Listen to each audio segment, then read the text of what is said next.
Hello, everybody, and welcome back to Politics Relaxed. If you can't see the joy on my face right now after yesterday's local election results, then I'm sure you'll be hearing the joy throughout this recording because yesterday, of course, was the local elections where the Conservatives lost over 1,000 seats, which was worse than the bottom line prediction. It was worse than the expectation management that Greg Hands put out.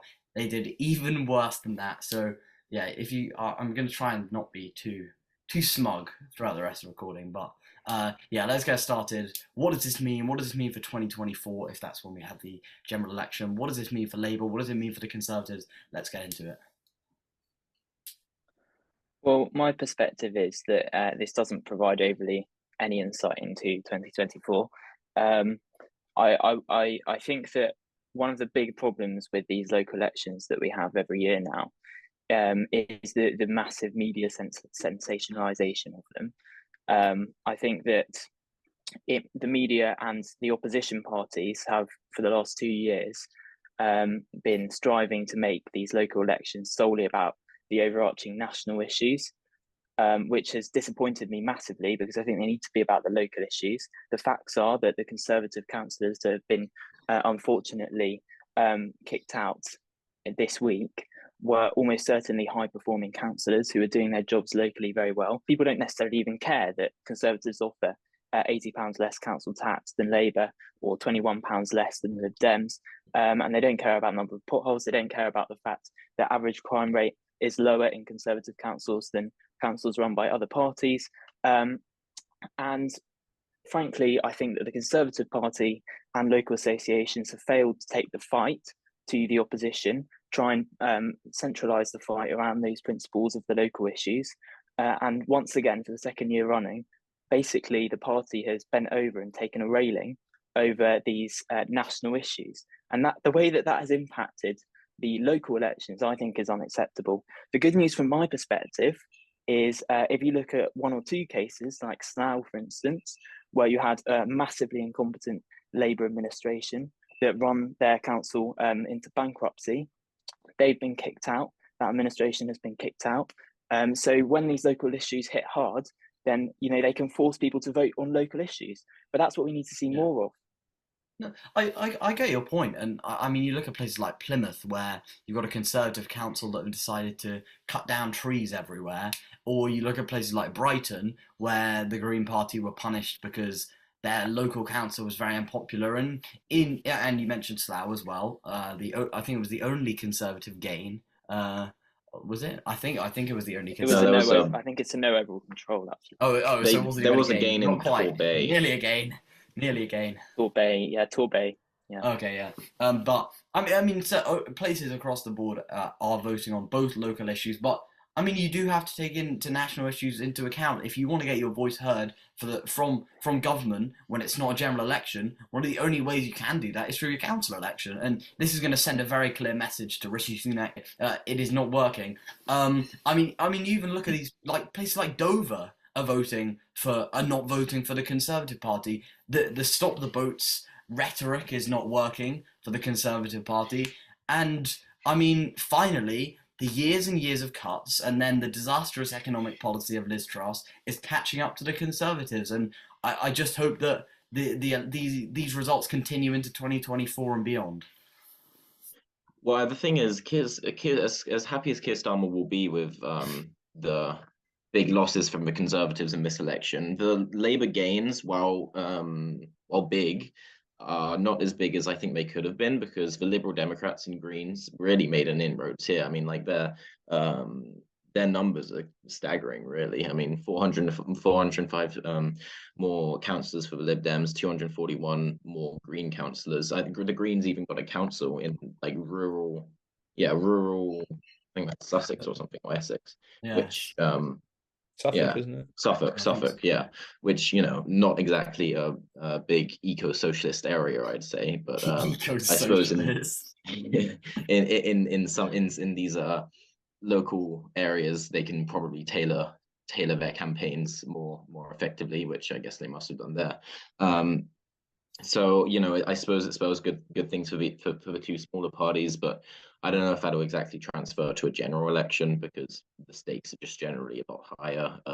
And especially the Green votes will go to Labour, and then the Lib Dems. Well, but I think the Lib Dems will definitely have I I think the Lib Dems will do quite well at the next election, and I know people say that every single time, and then they always find a way to screw it up.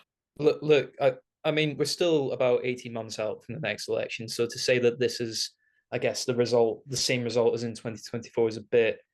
It's not correct to say per se, but I think Keir Starmer, I don't want to say underwhelmed, but I think given the scope for how many seats or how well he should have done, it wasn't as impressive as, say, a Blair when he first came around. So I think Keir Starmer still needs to do well to try and appeal more to areas which are up for the taking. And I think it's obvious. I think it's quite inevitable that the Conservatives will lose a lot of seats, particularly in the blue wall areas that you mentioned, Felix.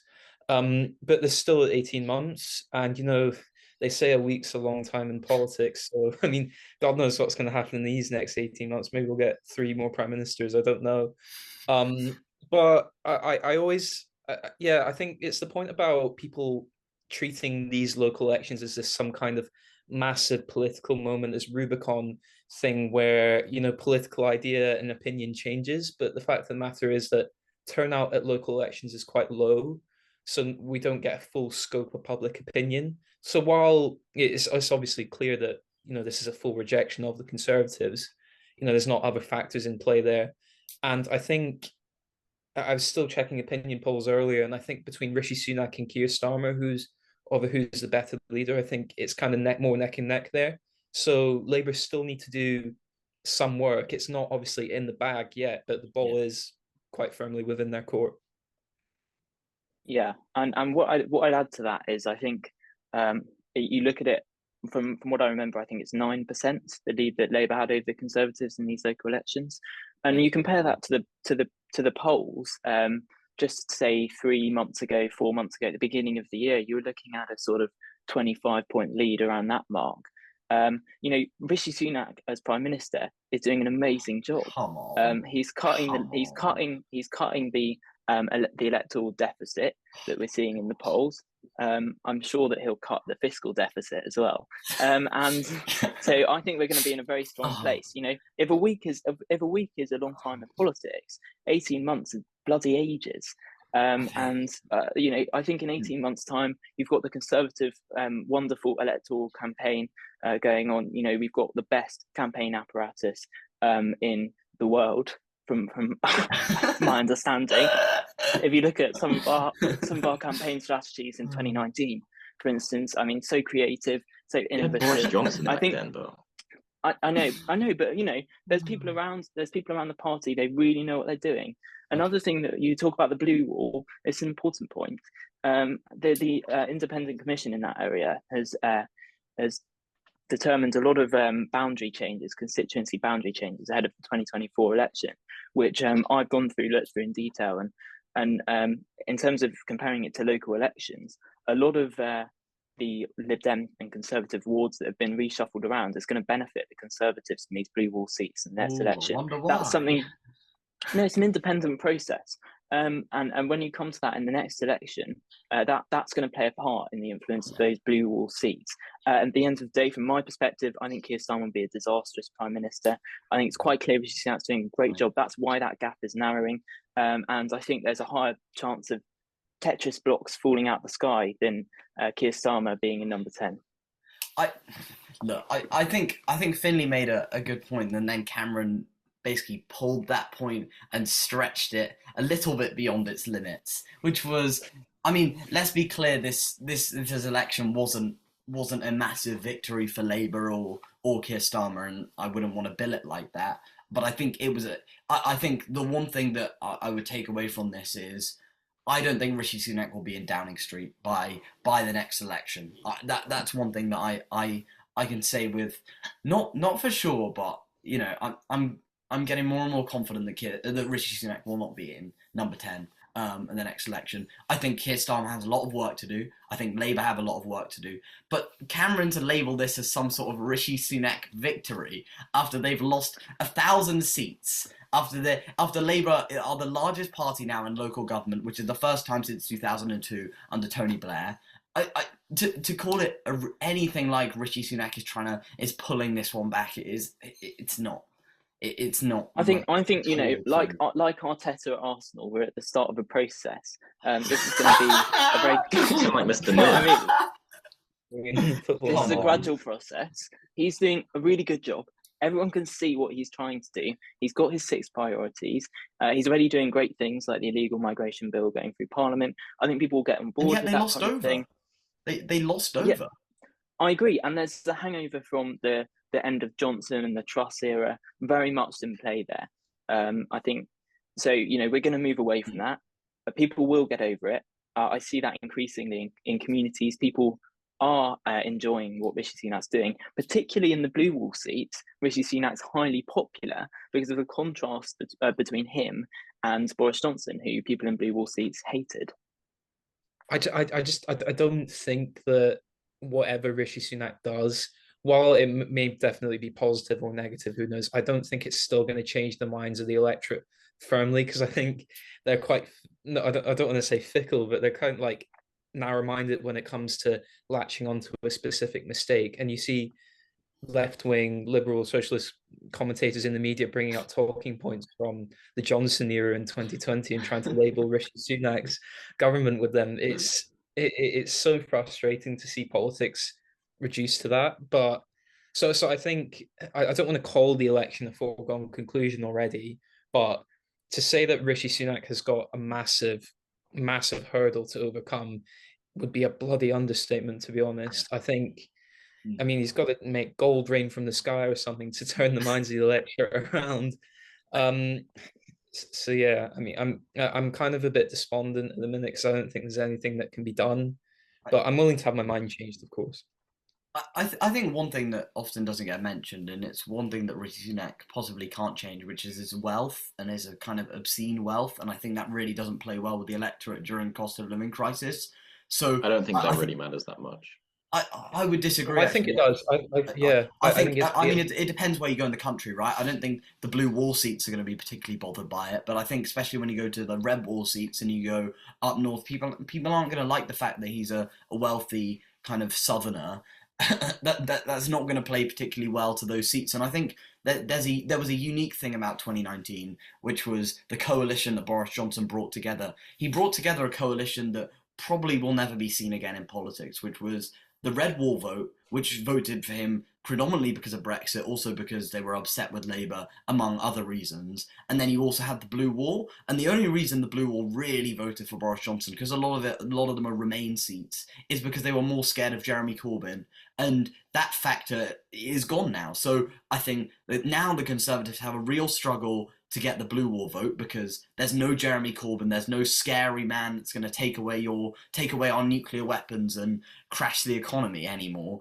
That I think was a real fear, especially among, as I said, Blue Wall seats. And there's no Brexit for the Red Wall voters. And let's be clear, levelling up has completely failed. And I think, I mean, there's 18 months left, right, until the next election. But even still, you're going to have to do a hell of a lot with levelling up if you want people to really be feeling the difference in their community, because at the minute, people are not feeling the difference in their community. So Rishi Sunak has a really difficult job before the next election, right? Because he's got to try and pull all these forces together again, and it, just like Humpty Dumpty, it will not go back together again.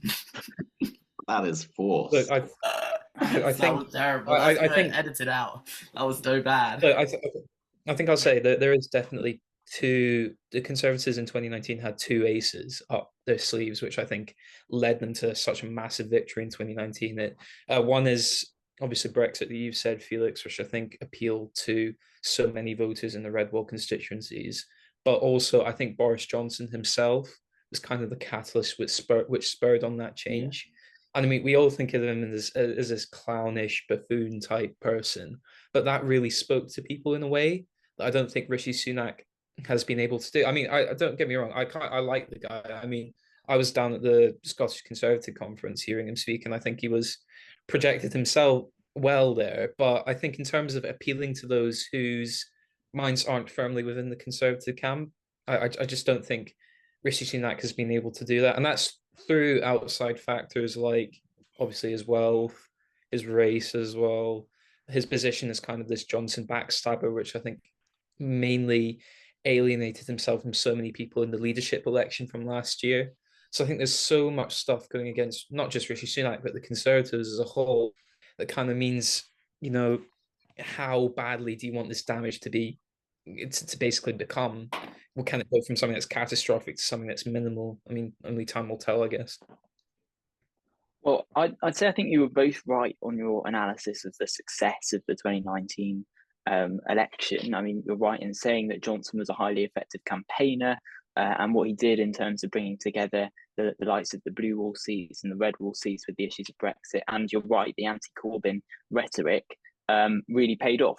One thing that I don't want the Conservatives to fall into the trap of, which I've seen a lot of, both in just like emails you get from the party and in what you see from whether you see from Rishi in PMQs, is these kind of attempts to sort of label Starmer as a sort of legacy of Corbyn just because, you know, he supported him for 3 years. I mean, it's right, he did support him vividly, and he also put forward a load of socialist policies which he's since dropped in order to get into his position. Guys. Well, no, people don't like socialism. It's not a popular ideology in this country.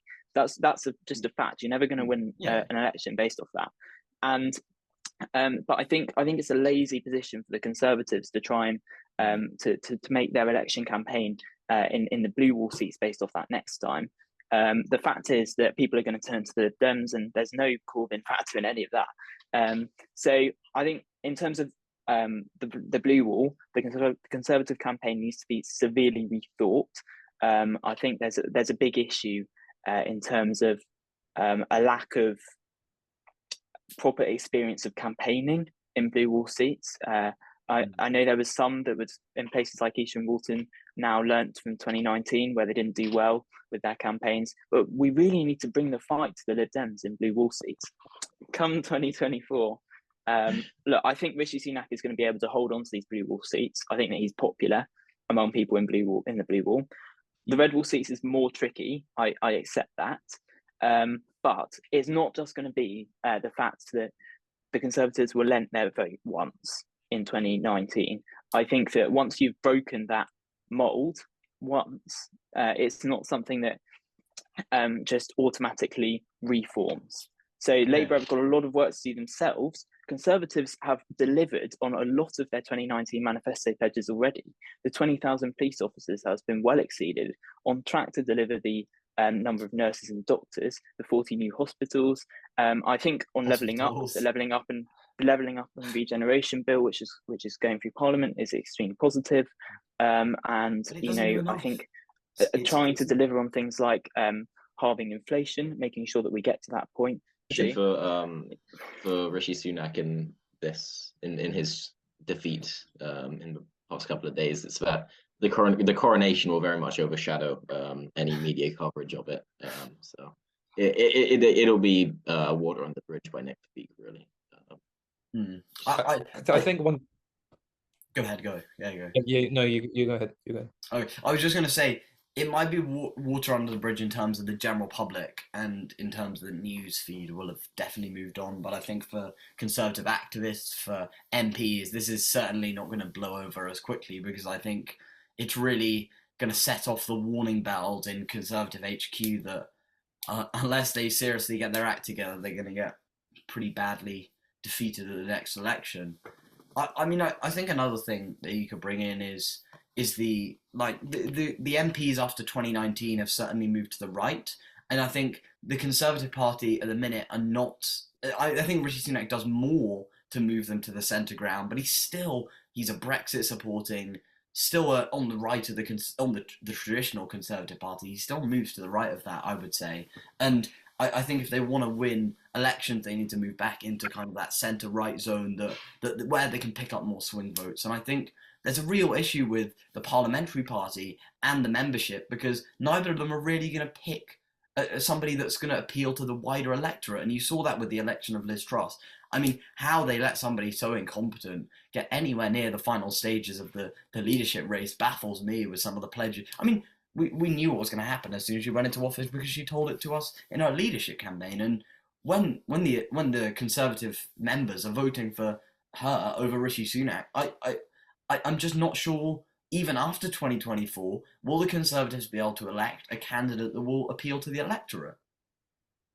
I think you want to talk about reasons for Conservative failure, I guess, at this point. And I see it purely because they put so many eggs in the basket, which was Brexit.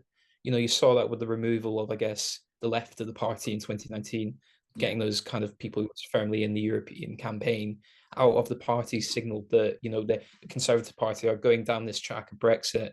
And I think you saw, particularly with Johnson, that there was kind of no point, there was a point of no return for them, that they were so firmly committed to it. And I mean, obviously, you could talk about Keir Starmer's stance on Brexit with that, but no one's talking about that at the minute. I mean, it was Johnson, people within the Conservative Party who pushed that forward, helped to push the Brexit idea forward. And because we are in the position that we are right now, people are looking for answers and they're turning towards the people who pushed the Brexit campaign onto the public. And who was spearheading that? That was, like I say, Johnson, Gove, whatnot. So I think they're so ideologically entrenched in the right side of the party that I think to simply say that we can move to the centres is going to take a lot more work than people I think anticipate. And I think the main thing that the one thing that people hasn't talked about yet is this presence of Scotland as a whole.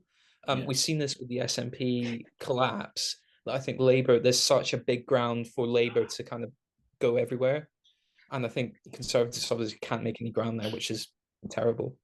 I mean that's going to be the sticking point, I think, especially for Labour. If you look at these results, I mean, you look at kind of some of the modelling that was used yesterday to work out what it would look like if it was a general election. I mean, obviously there are flaws with that modelling, and we shouldn't be going off that, but it would still mean Labour would probably need those Scottish seats to go red if they wanted a majority in the House of Commons. So I think it's going to be interesting to see how it develops in Scotland, because it's going to be so important if Labour want to win a victory in the next general election.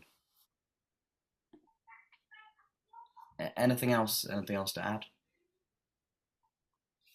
Okay. Thank you very much to you for watching. Thanks to everyone for coming, as always. Like the video, subscribe. We'll be back very soon.